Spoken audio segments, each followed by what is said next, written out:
દુનિયાનો કોઈ પણ દેશ ગમે તે વસ્તુ બનાવી માર્કેટમાં મૂકે, પરંતુ બીજા દિવસે તેની નકલી વસ્તુ બની માર્કેટમાં વેચાવા માંગે છે। તોપથી માંડીને તલવાર સુધીની તમામ વસ્તુ નકલી મળી રહી છે। ગઈકાલે સુરેન્દ્રનગર શહેરમાં એક નકલી ચૂનાનો જથ્થો ઝડપાઈ ગયો। આ જથ્થો ઝડપાયો તે જાણીને તમારી આંખો ફાટી જશે। ચલો જોઈએ આ પૂરી ઘટના।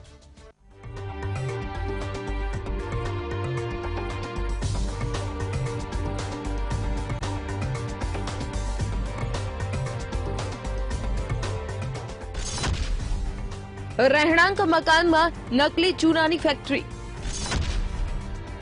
અસલીને નામે નકલીનો વેપાર, બંધ બારણે નકલીનો પર્દાફાશ। જોરાવરનગર ખાતે આવેલી લાતી બજારમાં આવેલા રહેણાંક મકાનમાં પ્રખ્યાત કંપનીના નામે ડુપ્લિકેટ ખાવાનો ચૂનો બનાવી તેનું હોલસેલ વેચાણ કરવાનો વ્યવસાય છેલ્લા ઘણા વર્ષોથી ચાલતો હતો। જે દરમિયાન M4U intellectual property right services નામની કંપનીના માલિકને કોપીરાઇટ અને ટ્રેડમાર્કના નિયમોનું ઉલ્લંઘન કરી ડુપ્લિકેટ ચીજવસ્તુઓ બનાવી તેનું વેચાણ થતું હોવાની ફરિયાદ અમદાવાદ સ્ટેટ CID ક્રાઇમ ટીમને કરાતા જોરાવરનગર રેડ કરી હતી, જેમાં સિદ્ધાંત અને પેરેડાઇઝ કંપનીના ખાવાના ચૂનાના પાઉચના પેકેટ, પ્રિન્ટિંગ પેકેજિંગ રોલ, વજન કાંટા, પાઉચ પેકિંગના 8 મશીનો, રોકડ સહિત કુલ ₹20.45 લાખના મુદ્દામાલ સાથે 2 શખ્સો રણજીતસિંહ અજીતસિંહ ડોડિયા, ઉંમર વર્ષ 35, રહેવાસી જોરાવરનગર, અને સમીરભાઈ દિનેશભાઈ પંજવાણી, ઉંમર વર્ષ 31, રહેવાસી 80 ફૂટ રોડ, વઢવાણ। આ બંને આરોપીને મુદ્દામાલ સાથે ઝડપી લીધા। આ બંને મિત્રો નકલી ખાવાનો ચૂનો માર્કેટમાં ઘુસાડી પૈસા કમાતા હતા। જોરાવરનગર પોલીસે આ બંને મિત્રોને ઝડપી વધુ તપાસ તેજ કરી છે। જોરાવરનગર પોલીસ સ્ટેશન વિસ્તારમાં આવેલ ત્રિમૂર્તિ સ્કૂલની પાછળ રણજીતસિંહ અજીતસિંહ ડોડિયા તેમજ સમીર દિનેશભાઈ પંજવાણી જેઓ ગેરકાયદેસર રીતે ચૂનાના પાઉચ બનાવતા હોય, જેથી ત્યાં રેડ કરેલ। આ રેડ દરમિયાન 20,45,400નો મુદ્દામાલ કબજે કરેલ છે। શા માટે ખાવાનો ચૂનો માર્કેટમાં વેચતા હતા?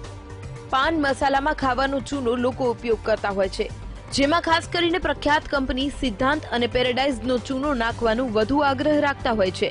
ત્યારે જોરાવરનગર રહેણાંક વિસ્તારમાં છેલ્લા ઘણા સમયથી આ બંને કંપનીના નામનો ઉપયોગ કરી કોપીરાઇટ અને ટ્રેડમાર્કના નિયમોનું ઉલ્લંઘન કરી હલકી ગુણવત્તાનો ચૂનો બનાવી તેનું વેચાણ કરી લોકોના આરોગ્ય સાથે ચેડા કરતા હતા। આથી પોલીસે ગુનો નોંધી બંને શખ્સો વિરુદ્ધ કાયદેસરની કાર્યવાહી હાથ ધરી છે। જે તે સ્થળે સીલબંધ રાખેલ છે અને આરોપી વિરુદ્ધ કાયદેસર જોરાવરનગર પોલીસ સ્ટેશનમાં ગુનો દાખલ કરેલ છે, જે ગુનાની તપાસ હાલ ચાલુ છે અને વધુ તપાસ અર્થે આરોપીના રિમાન્ડ મેળવવાની તજવીજ ચાલુ છે। કઈ કંપનીના મિસ બ્રાન્ડ કઈ વેચતા? સિદ્ધાંત લાઇમ પેરેડાઇઝ અને પેરેડાઇઝ બંને કંપનીના। આ કેટલા ટાઈમથી સાહેબ આવું ચાલતું હતું? તો અગાઉ છેલ્લા 10 દિવસથી ચાલુ છે એવું હાલ તપાસ દરમિયાન જાણવા મળેલ છે। સુરેન્દ્રનગર જિલ્લો જાણે ગુનાખોરીનું હબ હોય તેમ ત્યાં હત્યા, લૂંટ, ફાયરિંગ સહિતના બનાવો વધી રહ્યા છે। ત્યારે લોકોના આરોગ્ય સાથે ચેડા કરી હલકી ગુણવત્તાનો ચૂનો બનાવી તેનું વેચાણ કરતી ફેક્ટરી ઝડપી પાડતા ચકચાર મચી જવા પામી છે। ત્યારે શહેરમાં બીજી કેટલી આ પ્રકારની ફેક્ટરીઓ ચાલી રહી છે તે દિશામાં પોલીસે વધુ તપાસ હાથ ધરી છે। આગામી દિવસોમાં વધુ નકલીનો પર્દાફાશ થાય તેવી શક્યતા છે। ક્રિમિનલ માટે વિરેન ડાંગરેચા, VTV ન્યૂઝ, સુરેન્દ્રનગર।